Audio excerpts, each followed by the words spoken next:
But in case of NPDA and DPDA, that is not true. Every NPDA cannot be converted to an equivalent DPDA. Equivalent means which accepts the same language. Okay, so the class of languages for which you can define a DPDA, that is actually a smaller subset in the class of languages which are context free, for which you can create NPDAs. Please remember this. Okay, so today we'll be looking at another, actually not today, for the next few classes, we'll be looking at some more properties of context-free languages. Okay, just as we have studied context properties of regular languages. I hope you remember closure properties, decision properties, etc. Similarly, we'll be looking at closure properties, decision properties for context-free languages also. But today we'll be looking at pumping lemma. I hope all of you remember what is the pumping lemma in regular languages. It is very, very important, and it is an important tool which we use to prove that certain languages are not regular. Okay, and I hope you remember how we could pump a particular subset and still produce strings which belong to the language, and we use this pumping lemma in several proofs to prove that particular languages are not regular. Also, in to prove decision algorithms, we have used pumping lemma. Okay, so in case of context-free languages also, we have a version of this pumping lemma. So let's look at that now. Now, in context-free languages, it is slightly, I wouldn't like to call it complicated. It's different. Okay, and previously you were pumping one piece or one subset of the string, substring, several times to produce another string in the language. Okay, in case of regular languages, here there are two substrings actually which lie close together, which you can pump in tandem. That means whenever you pump one substring, the other substring also you must include. Okay, so this pumping in tandem is something you have to understand how it is happening, and the pumping lemma is more or less the same. Okay, so if we repeat each of these two pieces, so it is not one piece which we are pumping, but two pieces. I hope all of you can hear me. Am I audible, and can you see my slides, students? Yes, ma'am. Yes, ma'am. Okay. If at any time you lose audio or something, please let me know, because I am expecting some network trouble today, because I do not have too much data left in my data pack, unfortunately. So please let me know. If we repeat each of these two pieces the same number of times, we get another string which belongs to the language. So this is the claim of pumping lemma. So let's look at the formal definition. The definition, if you remember the formal definition of pumping lemma of regular sets, you can see the similarities. Okay, there is a lot of similarity in the pumping lemma of regular sets and context-free languages also. So there is, like before, there is an integer n, okay, which is called the generally it's called the pumping lemma constant, okay, or PL constant, such that for every string z in L of length greater than n, okay, so n is the minimum length. If it is equal to or greater than n, then you can write this. Previously, we were breaking this string into three parts. You remember UVW or VWX, okay? Now we break it into 5 parts. U, V, W, X, Y. So all of these are substrings which taken together, concatenated together, form the string Z, which is of length n or more. Okay, so it's a long enough. Let's just call it a long enough string. Okay, then you can see here that what you will do is you take the middle part of the string. You leave out U and Y, which are at the ends. VWX. VWX has to be less than equal to, it can be maximum n, that is all. Okay, it is not longer than n. And VX, note that we have dropped the W in between. Okay, so VX are the two parts, the two substrings at the two extremities of this inner substring VWX. Okay, so Vx have to be greater than 0. That means both V and X cannot be empty substrings. In that case, this Vx we can pump in tandem. Okay, and we can produce strings of the form u and y at the extremities, they remain the same. So u and y, they remain the same. Note that this w also remains the same, but v and x we can pump in tandem. So if we pump I times, x also we pump I times, then we still get a string which belongs to the language, the context-free language L.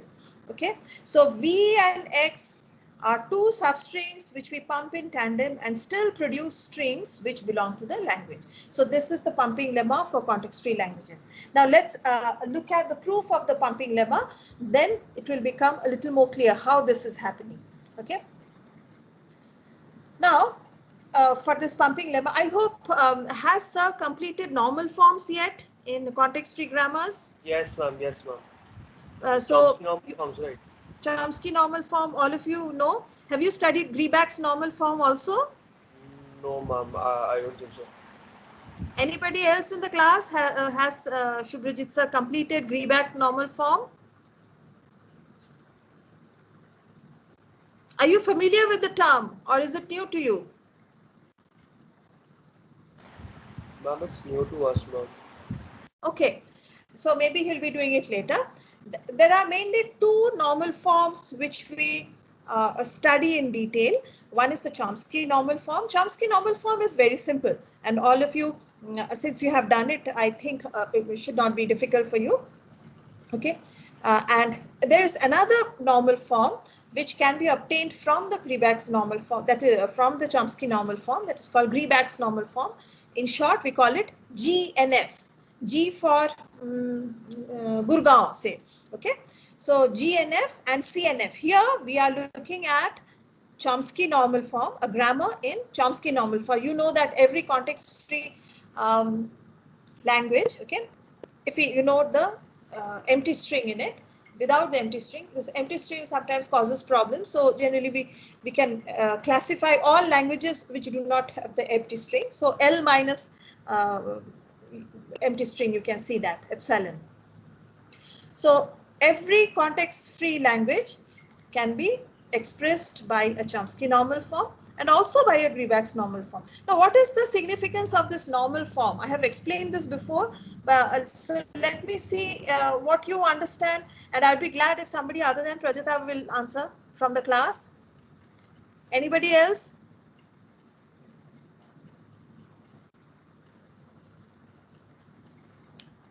What is the significance of a normal form?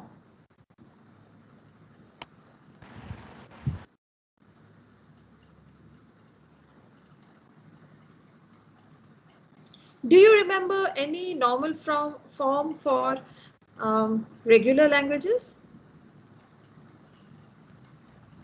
Yes, ma'am. Okay, what is it? Ma'am, it's because, ma'am, beta is restricted, ma'am, in case of the normal forms, ma'am. Huh? Like, ma'am, in case of like the in case of context-free grammar, ma'am, in the rules, ma'am, for example, A goes to some B or something, ma'am. There's no restrictions for the right hand side. But in case of Yes, you normal are form, right. there are That is the definition of Chomsky normal form. So a particular structure is imposed on the productions. That is in case of CNF and also in GNF. Okay, so in yes, CNF, either you have two variables on the right hand side, or you have a single non-terminal. A single terminal symbol on the right hand side. So that is Chomsky normal form. That is fine. But what is the significance of normal form? What do you understand by normal form? And do you recall any normal form for regular languages? That is what I'm asking.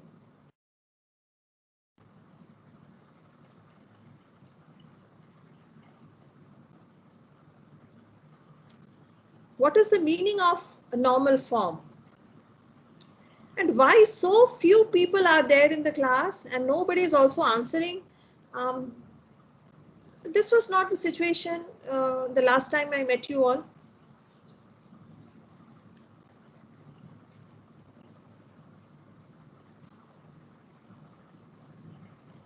So what is a normal form? What is the significance of a normal form?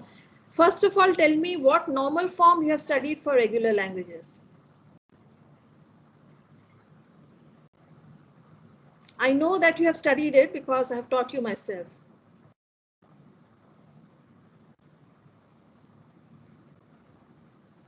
No answer?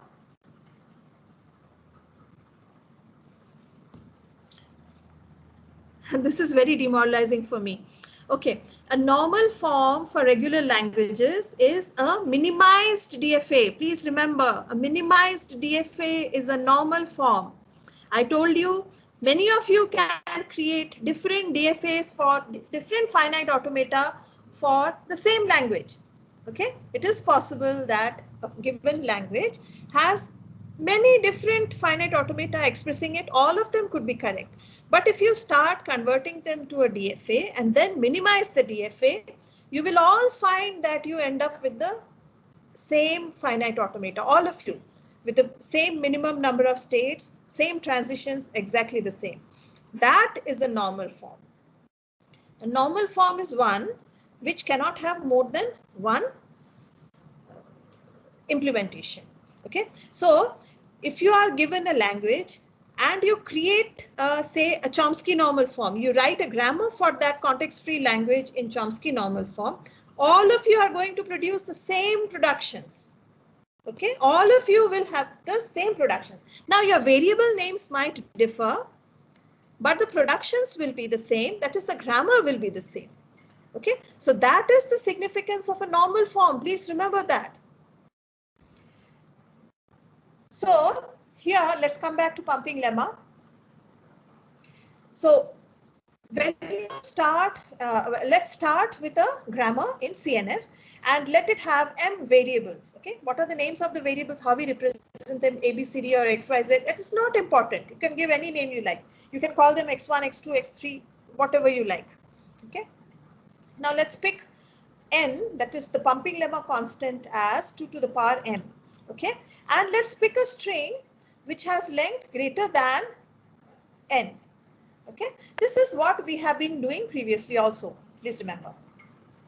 Now, before going to the pumping lemma, let's look at a property of the parse trees produced by CNF. Now, let's go to the next. Yeah, I'll come back to this previous slide. The parse tree produced by a CNF has a very particular structure.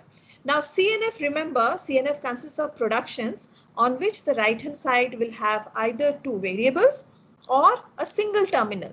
Now, when you use this single terminal production, you are basically creating the terminal string. So when you are expanding the string, you will have to use the productions with variables on the right hand side. Okay, so the parse tree you will find, and remember, in a parse tree, all internal nodes are variables and all terminal nodes, that means the leaf nodes, are terminal symbols. Okay, so the parse tree produced by a CNF will look like the tree shown on screen. Okay, so root and all internal nodes except the ones at the penultimate level. All these internal nodes, they will have exactly two children. Okay, because you have to have on the right hand side two variables. Okay, and for the last level, for these variables, okay, they will produce just one leaf node each, because you are now using productions of the form A goes to say small a. Okay, so this is going to be the structure of a parse tree which is created using a grammar in CNF. Is this clear to all of you? Can you all understand this? Are you all agreeing with this? Ma'am, could you repeat the last part, ma'am? Last part. Okay. Yes. So can you all accept that all the internal nodes will have two children? This is Yes. clear to all of you? Yes. Yes. Okay. So please remember what it shows. The first, just look at the tree on the screen. The first three levels, 1, 2, and 3, these are all these nodes are labeled by variables, because you know that a parse tree, all the internal nodes are labeled by variables. Okay, so all of these are variables, and when you expand these variables, you produce another two variable. Okay, and or else you produce a single terminal. So all the nodes on the penultimate level, they are producing terminals, so they will have one leaf each. They cannot have more than one leaf. Can you see that? So this is going to be the structure of the parse tree produced by a CNF. Here we are applying the productions of the form A produces BC, that kind of production. Okay, and only for the last level we are using productions of the form A produces small a, for example. Is this clear? So if you leave out the last level, the rest of it is a complete binary tree. Okay, so you can see, so the maximum number of nodes here would be depending on height of the tree, and you know that it is 2 to the power h, okay, where h is the height of the tree. Okay, so now let's look at this. If all paths in the parse tree of a grammar are of length less than m plus 1, then the longest yield has a length 2 to the power m minus 1. Okay, as in this thing. Okay, let's go back to the previous slide first. So the claim here, and this is the lemma, is the parse tree with yield z. What is the z? Z is the string. Okay, the string will appear on the last level only in the leaf nodes.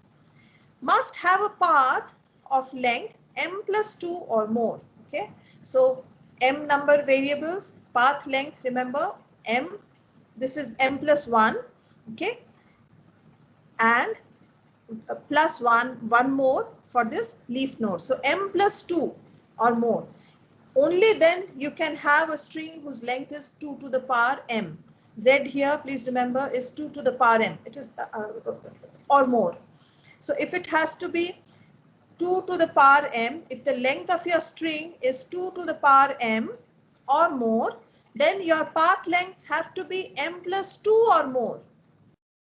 If the path length is m, you will have strings of length 2 to the power m minus 1.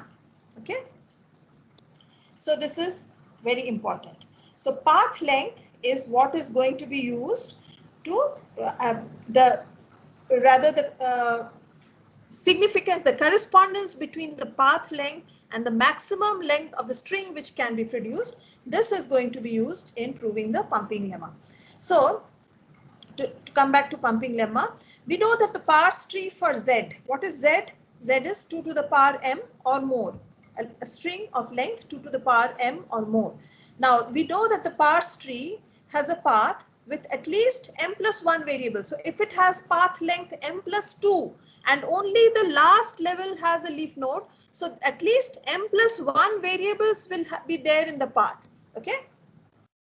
Now consider some of the longest paths. If there are only m variables, okay, remember where does this m come from? M is the number of variables in the grammar. Let the grammar G have m variables. Look at the second statement. Okay, so we have picked a grammar which is produced by which is a CNF using m variables. Then we have picked a string whose length is 2 to the power m or more. Okay, so our pumping lemma constant is n. So what does this mean? So the path length will have to be m plus 2 or more. So that means at least m plus 1 of them are internal nodes. Only the last one will be a terminal symbol. M plus 1 will be internal nodes labeled by variables. Now since you have maximum m variables, at least 2 nodes will be labeled by the same variable. This is your pigeonhole principle. I hope all of you understand. You can see here also we are using the pigeonhole principle like we had used in the proof for pumping lemma in regular languages. Okay.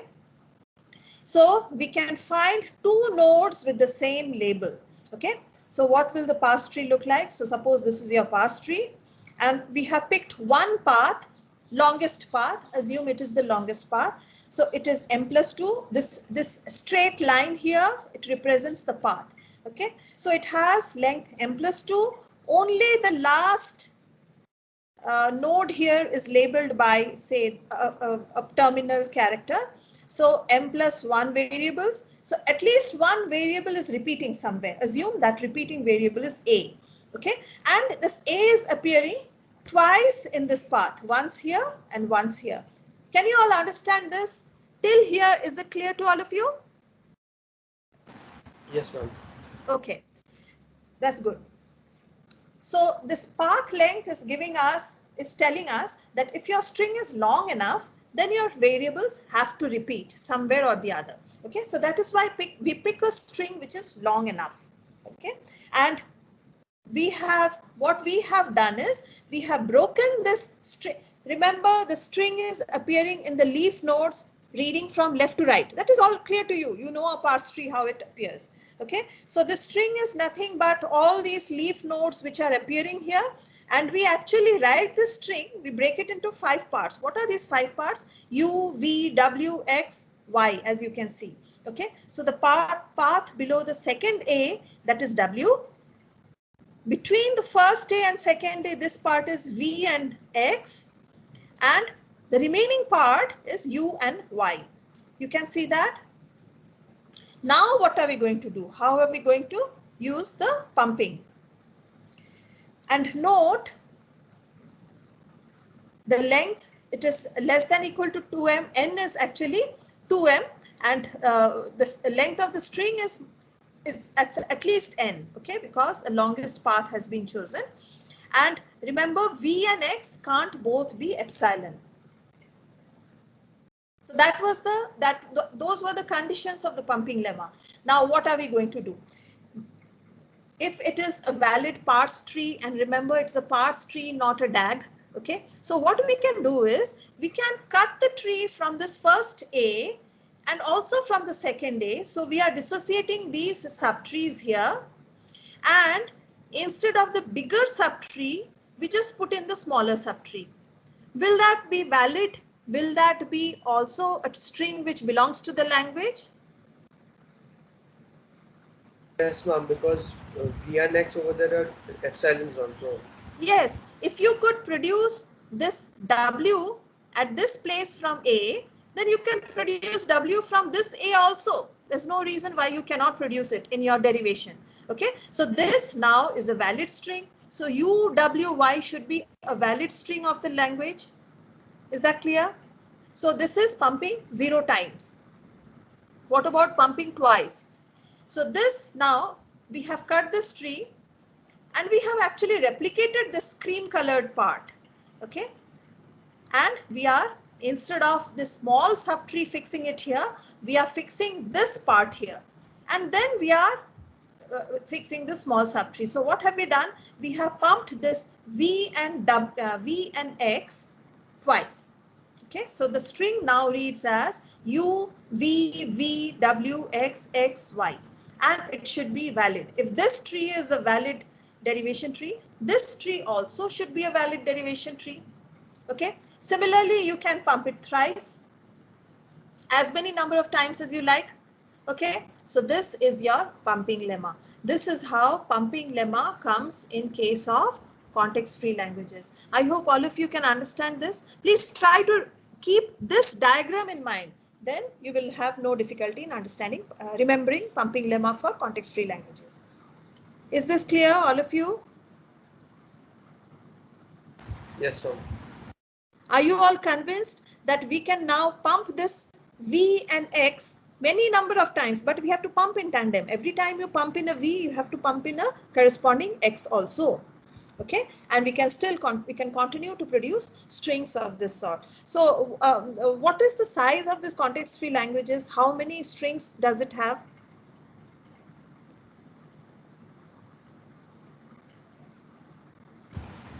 Ma'am, infinite. Yes, absolutely. Because you can pump any number of times. You can pump infinite number of times. So it has infinite number of strings. So now, actually, this gives me an opportunity to introduce these decision properties. Suppose you are given a context-free language and you can find a string which is large enough. By large enough, we mean its length should be equal to or greater than 2 to the power m, where m is the number of variables in the CNF. Okay, so if you can find a string large enough, you know that you can, by using pumping lemma, you can create infinite number of strings. So that immediately tells you that this context-free language is infinite. The size of infinite. So this is a decision property which can prove that infiniteness of a context-free language. And if your language must be finite, then all strings have to be capped at a certain point. They have to be smaller than this UVWXY. Okay. So that is how we prove the decision, the size of the context-free languages. Okay. So we'll come to decision properties later. I just introduced it because it was topical at the moment. So let's first look at the uses of pumping lemma, and closure properties and decision properties we'll see in the next class, that is on Thursday. Thursday, right? What time? Ma'am, Thursday, wait a second. Thursday is 4:30, I think. 4:30, ma'am, 4:30. Okay. Yes, we'll see that. So let's look at how pumping lemma is used. Now, some intuitions are very important. Now we have, when we were discussing regular languages, I think I told you that a regular language, a regular language cannot count. Okay, so that is why strings of the form 0i, 1i, okay, equal number of zeros followed, a number of zeros followed by equal number of ones. This is not regular, because a regular language cannot keep account of how many zeros it has seen. But you know that context-free languages can do it. Why? Because the PDA has a stack. Okay. So please remember, context-free languages can keep a certain amount of count, but only that which is possible using a stack. So generally it says that a regular language cannot count. A context-free language can count one thing, but not more than that. Okay, so if you can keep count using stack, then it is context-free. So whenever you are asked to identify whether a particular language is context-free or not, try to find out if you can implement a PDA, because PDA implementation is very simple using a stack. Okay, all of you by now should be able to do it in your sleep.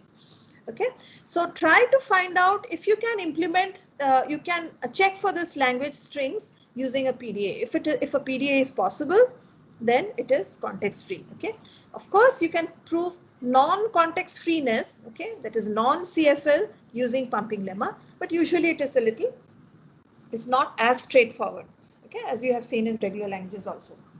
So for example, 0i, 1, 0i, this is a context-free language. You can easily create the PDA for it. Okay, push all the zeros. When you come to a 1, discard that 1, and when you come to zeros again, you start popping and check whether the zeros you are seeing on tape match the zeros which you have pushed into the stack. Okay, so that is very simple. Similarly, now suppose you are asked to check for a language which is 0i1, 0i1, 0i. So 3 counts, not just twice. How will you implement a PDA? It is not possible. Okay, so this is not context-free language anymore. You can maybe check the first part, but what about the second? Because you have popped the stack when you are checking for the second 0i. Okay, you really cannot, unless you create another stack, which is not possible in a PDA. Okay, you cannot really check the third string of zeros. So this is not a context-free language. So we can't match 2 pairs or 3 counts as a group. Okay, so think of languages for which a stack will not be enough. So these are all your non-context-free languages. Now, how to prove this using a pumping lemma? Suppose L, what is this L? This L, okay? This L, 0i, 1, 0i, 1, 0i. Suppose it were, you are asked to show that it is a CFL. So let us assume that it is a CFL. Generally, we always, whenever we are using proving by pumping lemma, what kind of proof do we give? Do you remember anybody? I'm a contradictory proof, ma'am. Yes, we prove by contradiction. Correct. You are right. We prove by contradiction. Proof by contradiction is it's a very standard way of proving some things. Okay. And also it has a very clear flow. First, you have to assume that the contradiction of the given statement is true. Okay, then you have to show that if that were true, then you are coming up against a unrealistic situation. So the assumption has to be wrong. And by this, by contradiction, the original statement is correct. So that is how a contradiction proof goes. So we are trying to say that L is not a CFL. So by contradiction, we will assume that L is a CFL. Let n be the pumping lemma constant. So we have to find a string which is larger than or equal to n. Actually, we can go much larger than n if we wish. So we are going to take a string which is 0n, 1, 0n, 1, 0n. Can you see the string here? Z equals to, this is Yes, larger than n, obviously. Okay.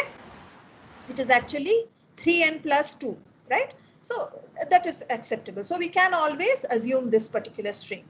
Okay, and we are going to write Z as U, V, W, X, Y, okay, where V, W, X has to be less than equal to N. This is important. Please remember, this is the condition of the pumping lemma.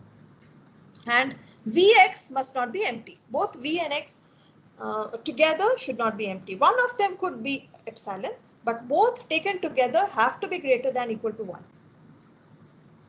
So now, depending on how we choose this, how we break the string into U, V, W, X, Y, there can be several cases. So let's take the first case where Vx has no zeros. Okay. So both V and X, they have no zeros. That means they are going to be this part of this 1. There are 2 ones in the string, remember? So at least one of them is a 1. Actually, if they have no zeros, one of them could be empty. So at least one of them has to be a 1.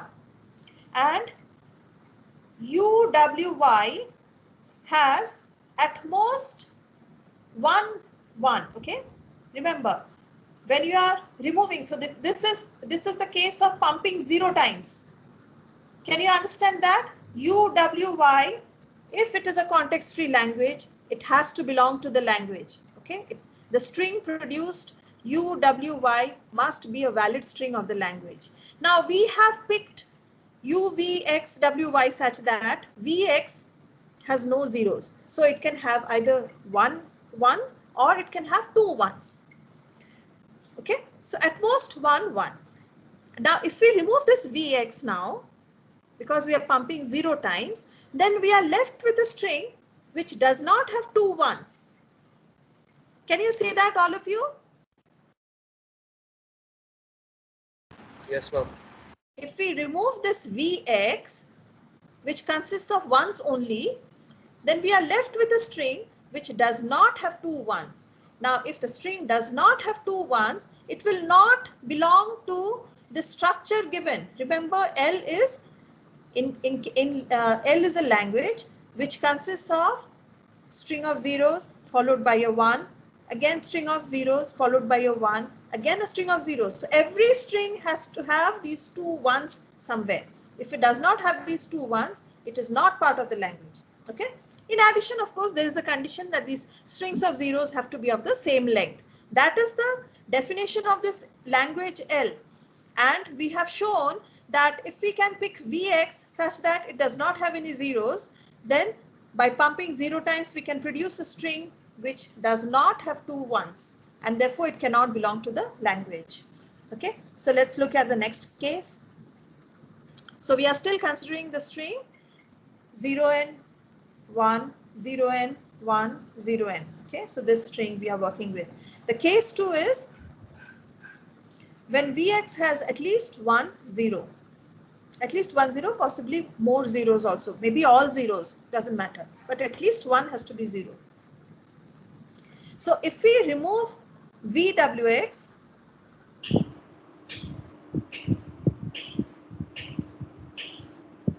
now VWX, we are looking at the central substring. VWX, remember it has to be less than equal to n. Why it has to be less than equal to n?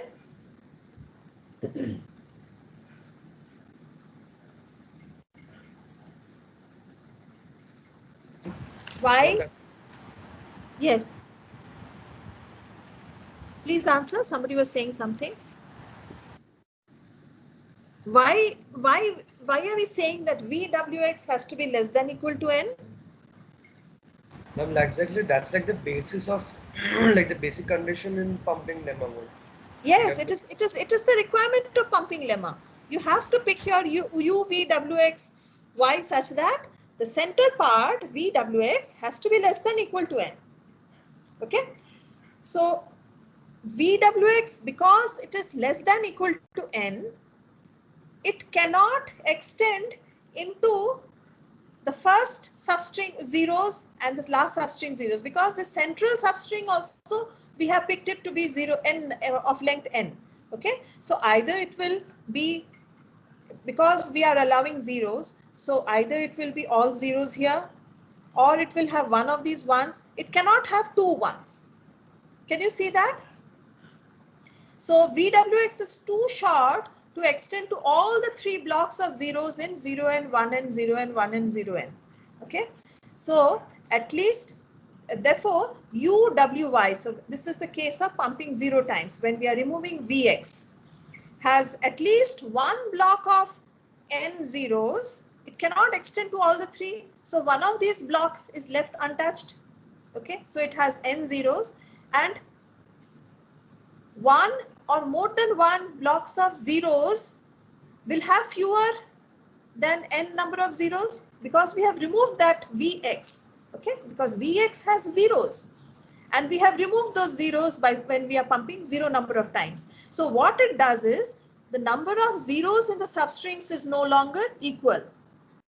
Okay, and if this number of zeros in the substring is not equal, then UWY does not belong to L. Okay, and if it does not belong to L, this proves that the original assumption was wrong. Okay, by contradiction, this is now not a CFL. So we have taken two cases. Are there any other cases possible? We have taken two options. One is where Vx has no zeros, and the other is where Vx has zeros, at least one zero. Okay, and we have shown that in both cases, you can, by pumping 0 number of times, you can produce strings which do not belong to the language. Okay, and therefore your assumption that L is a context-free language is wrong. And by contradiction, it shows that this L, which L? This L here. Okay, 0i, 1, 0i, 1, 0i, where I is greater than or equal to 1. This L now is not a context-free language, which actually you already know because you cannot create a PDA. But this is the formal proof using pumping lemma. Is this proof clear to all of you? Yes, ma'am. Okay, I can see that I'm coming to the end of my time, but I have a few more examples here. Anyway, I'm going to be putting up this PPT. So some of these examples I'm going to leave to you to work out. I hope all of you will work out all the examples which are given here. So let's go to the next. The next example is AM, BM, CM. Similar, but just slightly different. Okay. And the claim is that L is not a CFL. We have to prove it using pumping lemma. Okay. So proof by contradiction. So we we claim the opposite, that L is a CFL. And N here is your pumping lemma constant. So we pick the same kind of string. Okay. AN, BN, CN. I'm going a little fast because the proof is similar. I hope all of you will be able to understand it. And by applying the pumping lemma, show that there exists at least one string constructed from Z obtained by pumping up or downs, which does not belong to the language, which cannot belong to the language because either the number of A's, B's and C's, they will be lopsided, they will not match anymore, etc. I think this is very simple. If you pump 0 times, we remove some of these. Okay, and remember the central part, that is VWX, has to be less than equal to M, less than equal to N, and we have picked a string which is large enough. So either it will fit into A or B or something. Okay, so maybe that we can use. Let's see. So break Z into UVWXY. Okay, so Z, remember, it is AN, B and CN. Okay, and VWX has to be less than equal to N. Vx cannot be epsilon. So V n x, that is v, actually this is v dot x. Vx cannot contain all the three symbols. Either it will have A, B, or B, C, or maybe only B, okay? Or maybe only C, maybe only A, but it certainly cannot have all the three symbols because the symbols are separated by n, and this has to be less than equal to n, okay? So we can pump up or pump down to build another string which does not belong to the language. Can you all do it now? Can you complete the proof? The outline is given here. Yes, ma'am. Yes, ma'am. Yes, I hope all of you are actually saying yes, maybe not loudly. Okay, let's take the third example. I'm trying to cover as many examples as possible so that you can always find something similar when you are required to prove. Now use the pumping lemma to show that strings of the form WW, okay? So this is, see, if it had been WWR, it would be palindromes, okay? This is not a palindrome. This is where a string is repeated twice. Now that might seem very like a PDA case, but remember in PDA, because it's a stack, you are reading in opposite order. When you are pushing in one order, but you are popping in the opposite order. So you cannot really read what you have pushed at the very beginning, okay, unless you have popped out everything, and by then you lose the string. So strings of the form WW you cannot implement using stack. So again, proof. Now actually you should write the proof in more elaboration. I have just given a very simple form here. Pick the string 0. So this is one particular string we are showing, and if you can find even one string which you can prove is not going to produce substrings using pumping lemma, which fails the pumping lemma test, then you are done. Okay, so remember this string 0n 1n 0n 1n is belongs to this language WW, okay, because 0n 1n is repeated twice. Okay, so this string now belongs to this language where n is the PL constant, the pumping lemma constant. So this is the string we have picked. Okay, UWY has to be greater than 3n. Why? Because Vx is not, VWX is less than n. So UWY has to be greater than 3n because this length of this string is 4n. Okay. So if you remove a substring which is smaller than n, you are still left with 3 intact n's and maybe some more. Since it belongs to L and must contain 2 equal repeating halves, UWY, okay. Now case 1, okay, sorry. VWX is in the first half of the string Z. So removal of VX depletes the first 0 and 1n, okay, wherever it is located. There's a VX, this is the first cases where it is located in the first half of the string. So it will deplete this 0 and 1n so that the first half of UWY ends in a 0. Okay, so if you take the first half, this remaining string UWY, when you are removing VX, okay, you are left with the string UWY. Now UWY you can still break into two halves, 2 equal halves by length, but you will find that these 2 halves, they are not going to be the same. Why? Because the first half has been depleted. So the first half ends in this second 0n. Okay, so it ends in a 0 which comes from the second 0n, because remember this part you have removed something. So when you the remaining string, when you break it in half, this breakage point comes somewhere in this 0n and it ends in a 0n. But the second part of the string, the second half of the string by length, still ends in a 1 because it ends in, and all these valid strings they end in 1n. Okay, so that means the 2 parts, they are not the same. They are not the same. If the 2 parts are not the same, it does not belong to the language WW. Okay, so therefore UWY does not belong to L. Is this clear to you? Can you understand this?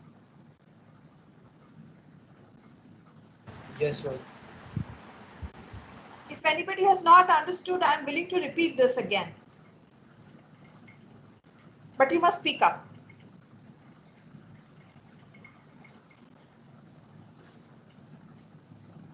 Okay, since nobody is speaking up, I'll assume that everybody is understood. Please remember this VWX, we are assuming first case, case 1, we are assuming it's in the first half.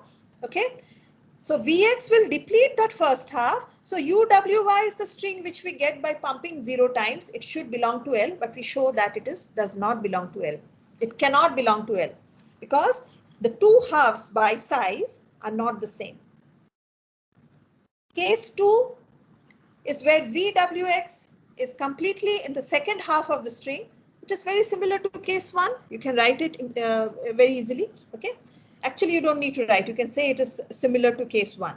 But what happens if you have picked U, V, W, X, Y such that this VWX falls symmetrically in the middle of the string? Okay. So VWX, this is the third case where VWX lies in the middle 0 and 1n and straddles both symbols. That means it has something from 1n. Okay, this 1 and 0n, remember, it comes from the middle of the string. This 1 and 0n here. Okay, so we have picked Z, 0n, 1n, 0n, 1n. The middle of the string is this 1 and 0n. Okay, so we are picking VWX such that it falls in this 1 and 0n and has some 1s and also some 0s. So somewhere exactly in the middle. So if you say if I remove from the middle, the two parts should still be the same. Will they be the same? No. So let's show how. The first half of UWY, so we have removed Vx, this is pumping 0 times case. Okay, the first half of UWY starts with n zeros. Okay, because this, remember, the first 0n is untouched. The second half starts with fewer than n zeros. Why? Because some zeros belong in this Vx and have been removed. Similarly, the second half of UWY ends with n1s because these last n1s, 0n, 1n, 0n, 1n, the last 1n we have not touched. Okay, it is remaining untouched. So second half ends with n number of ones, but the first half ends with fewer than n number of ones. Okay, so the two halves which are left behind, even after removing the middle part of the string symmetrically, okay, which has equal number of ones and zeros. Okay, so maybe the two halves still have the same number of zeros and ones, but the first half starts with 0 n's, the second half starts with fewer than 0 n's. The second half finishes with n number of ones. First half has fewer than n number of ones. Okay, so even though they are the same, they have the same combination, they are not the same string, and UWY does not belong to L. Okay, so in both cases we have used pumping 0 number of times. Okay, and we have proved that WW is not a context-free language. Similarly, there are several more languages which you can use pumping lemma to show that they are not CFLs.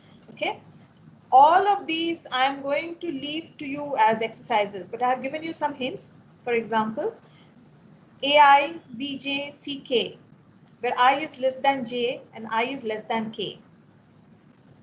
Okay, so this, remember, you can check AI, BJ, whether it is less than or equal to or greater than, whatever. But CK also you cannot correlate it with AI. Okay, you cannot count 3 things. So pick the string AN, BN plus 1, CN plus 1. This is according to this condition. So this belongs to the language. Now you apply pumping lemma, pump either 0 times or 2 times or more than 2 times. Okay, and show that it is does not belong to the language. Similarly, the string 0i, 1j, 2i, 3j.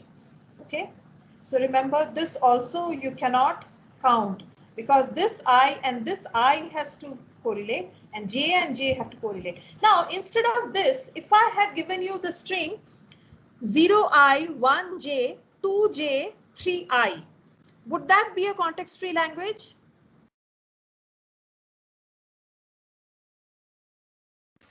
No, ma'am. Sure? So I'm talking, I don't have the board installed today. So I'm write down the string 0i, I in superscript of course, 1j, 2j, 3i.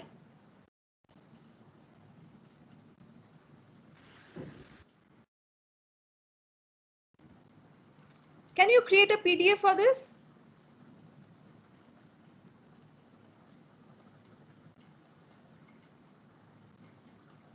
Can you create a PDF for this? What would you do?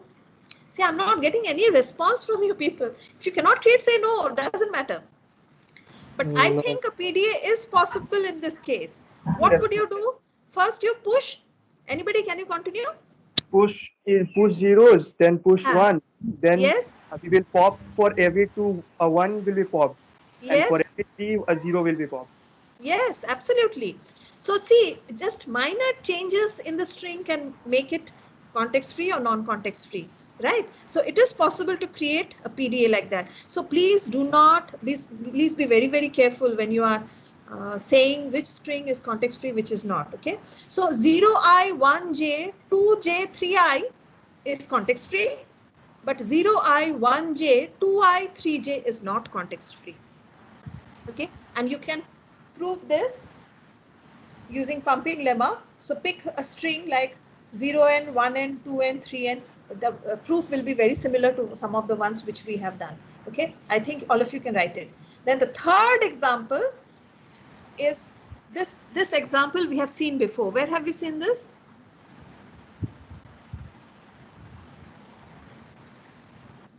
Pumping lemma of regular languages. Do you remember?